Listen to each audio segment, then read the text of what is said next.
बनती है मिटके हो हस्ती किसी की भी, लड़ती है लहरों से हो कश्ती किसी की भी, हर दाम की चीज़ मुमकिन है यहाँ, पर मेहनत होती नहीं सस्ती किसी की भी।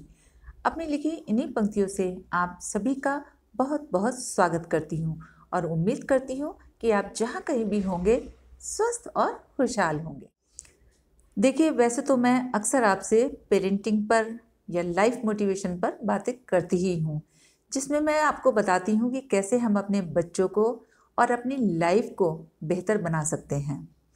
लेकिन इन दोनों का ही जो बेस है वो है हमारी फैमिली, क्योंकि अगर हमारी फैमिली अच्छी होगी तो हमारे बच्चे ऑटोमेटिकली अच्छे होंगे, और जब बच्चे हमारे अच्छे होंगे तो हमारा समाज बेहतर होगा, और अगर हमारा समाज अच्छा होगा तो हमारी लाइफ भी इजी होगी। तो आज के वीडियो में हम जानेंगे कि कैसे हम एक फैमिली को आदर्श फैमिली यानी कि आइडियल फैमिली बना सकते हैं, या फिर वो कौन सी बातें हैं जो एक परिवार को आदर्श परिवार बनाती हैं। तो चलिए बिना देर के शुरू करते हैं आज का वीडियो। तो सबसे पहले हम ये जानते हैं कि आखिर परिवार होता क्या है। देखिए, परिवार में माता पिता और बच्चे, यही परिवार कहलाता है। जैसे जैसे हमारे बच्चे बड़े होते जाते हैं, उनकी शादियां हो जाती हैं, तो यही माता पिता फिर दादा दादी या नाना नानी या और दूसरे रिश्तों में बंटने लगते हैं। पर जो इसका बेसिक स्ट्रक्चर होता है वो पति पत्नी और बच्चों से ही होता है। तो अब सवाल उठता है कि पति पत्नी और बच्चों में वो कौन सी क्वालिटीज़ होनी चाहिए जो एक परिवार को आदर्श परिवार बना सकें। तो चलिए एक एक करके जान लेते हैं। तो फर्स्ट पॉइंट है कि फादर जो है वो फैमिली का हेड होता है, यानी कि मुखिया होता है, और हमारा परिवार बिल्कुल एक जहाज़ की तरह होता है। जिस तरह से जहाज़ का कैप्टन का अपना एक विजन होता है, वो जानता है कि अपने जहाज़ को किस स्पीड पर लेकर जाना है और किस दिशा में लेकर जाना है, उसी तरह से पिता का परिवार में रोल होता है।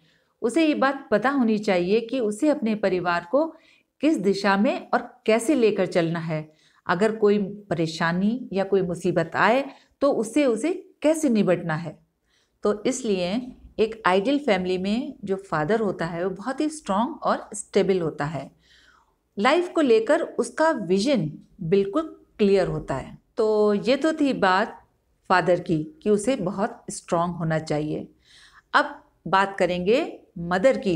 इस स्ट्रांग फादर को कैसी मदर की या कैसी वाइफ की ज़रूरत होगी। तो एक स्ट्रांग फादर को ज़रूरत होती है वर्चुअस वाइफ की, यानी कि गुणी पत्नी की।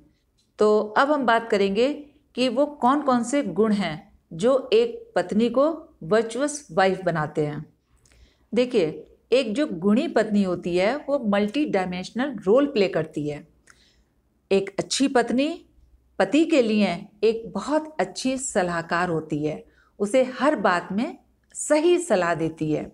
साथ ही वो उसकी एक मित्र होती है, यानी कि फ्रेंड होती है, यानी उसके साथ में बिल्कुल फ्रेंडली बिहेव करती है। एक ऐसी इंसान कि जिसके साथ उसका पति मिलकर हर तरह की बात खुलकर कर सके। इसके साथ ही वो एक माँ का भी रोल प्ले करती है। वो अपने पति की देखभाल बिल्कुल सेल्फलेसली करती है, जैसे कि एक माँ करती है। इसके अलावा एक गुणी पत्नी अपने पति की एक प्रियतमा का यानी एक लवर का रोल भी प्ले करती है, यानी वो अपने पति के हर इमोशन का बहुत ही खूबसूरती से ध्यान रखती है। तो जो भी लड़कियां अपने इस रोल को समझती हैं और निभाती भी हैं, तो उन लड़कियों को गृह लक्ष्मी या देवी की तरह माना जाता है। दूसरी तरफ जो हस्बैंड्स हैं या जो फादर होते हैं, उनकी ये ड्यूटी बन जाती है कि वो इनका भरपूर सम्मान करें। तो जब भरपूर सम्मान करते हैं तो उनको दो तरह से फ़ायदे होते हैं। पहला तो ये कि उनकी लाइफ बहुत सिक्योर हो जाती है। दूसरा, घर का माहौल इतना अच्छा बन जाता है कि उनके बच्चों के ऊपर इसका बहुत ज़्यादा अच्छा असर पड़ता है। तो इसीलिए हस्बैंड वाइफ का अच्छा होना और एक दूसरे के प्रति लॉयल होना बहुत ज़रूरी है। नेक्स्ट पॉइंट है फेथ इन गॉड, यानी कि ईश्वर में गहरी आस्था। पति और पत्नी दोनों को ही ईश्वर में गहरी आस्था होनी बहुत ज़रूरी है।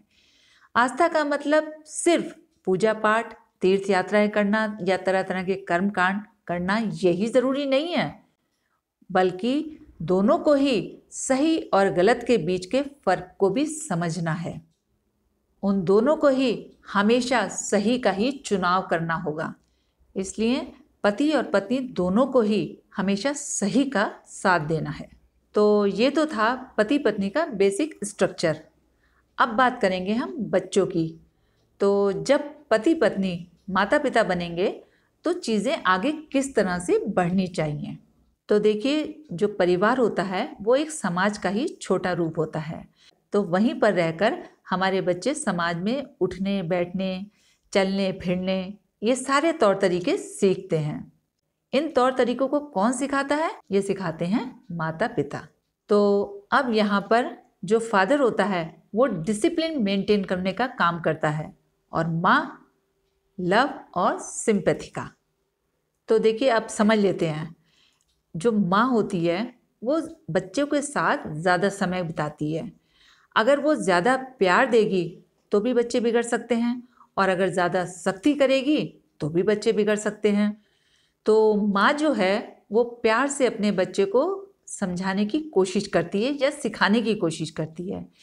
लेकिन अगर बच्चा किसी भी सिचुएशन में माँ के प्यार की भाषा नहीं समझ रहा है तो यही काम फिर वो फादर से करवाती है, यानी कि थोड़ी सी सख्ती के साथ।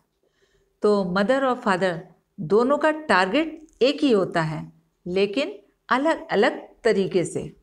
तो इसी से रिलेटेड हमारा नेक्स्ट पॉइंट है कोऑर्डिनेशन, यानी कि सामंजस्य। अभी अभी आपने ये देखा कि पति और पत्नी दोनों के ही टारगेट बच्चे थे, यानी कि दोनों का ही उद्देश्य बच्चों को संभालना था।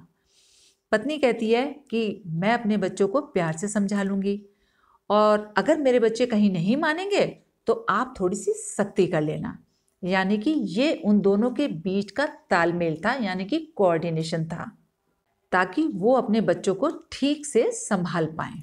तो अब समझने वाली बात ये है कि जब पति और पत्नी के बीच में अच्छा कोऑर्डिनेशन होता है तो वो किसी भी समस्या से बहुत ही आसानी से निकल आते हैं।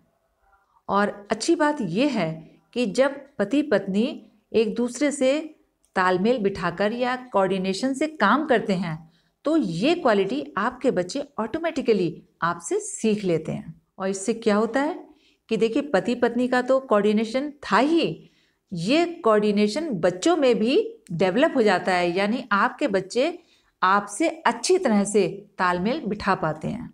और यही कोऑर्डिनेशन एक आदर्श परिवार की सबसे बड़ी विशेषता होती है कि जहाँ पर सब लोग एक ही दिशा में आगे बढ़ने की कोशिश करते हैं। तो ये तो थी बात कोऑर्डिनेशन की। अब इसी से रिलेटेड हमारा नेक्स्ट पॉइंट है ट्रांसपेरेंसी और कम्युनिकेशन। तो देखिए, ट्रांसपेरेंसी का क्या मतलब है।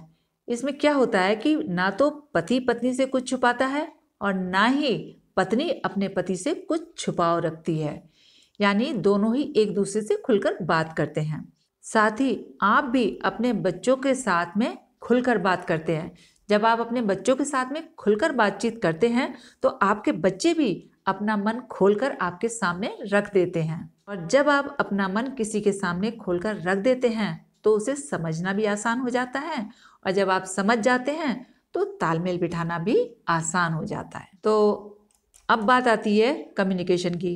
देखिए, जब हम मन खोलने की बात कर रहे हैं तो बातचीत भी होगी, और जब हम बातचीत करते हैं तो सबके ही ओपिनियंस अलग अलग होते हैं। कोई कुछ सोचता है, पति अलग सोचता है, पत्नी अलग सोचती है, बच्चे कुछ और एंगल से सोचते हैं। तो ऐसे में क्या होता है, जो साधारण परिवार होते हैं वहाँ पर यही कहते सुना गया है कि पति मेरी नहीं सुनता, कोई कहेगा पत्नी मेरी नहीं सुनती, या बच्चे अपने ही मन की करते हैं।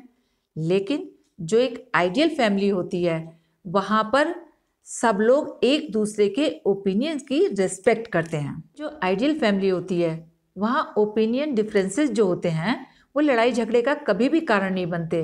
उन्हें ऐसा लगता है कि हमारे पास इतने सारे आइडियाज़ हैं किसी भी काम को करने के, किसी भी नतीजे तक पहुंचने के।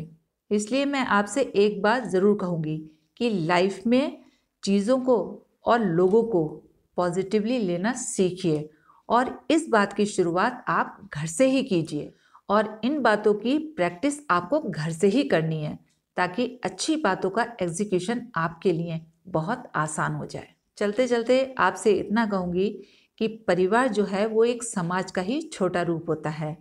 अगर समाज को अच्छा बनाना है तो इसकी शुरुआत खुद से और खुद के परिवार से ही करनी होगी।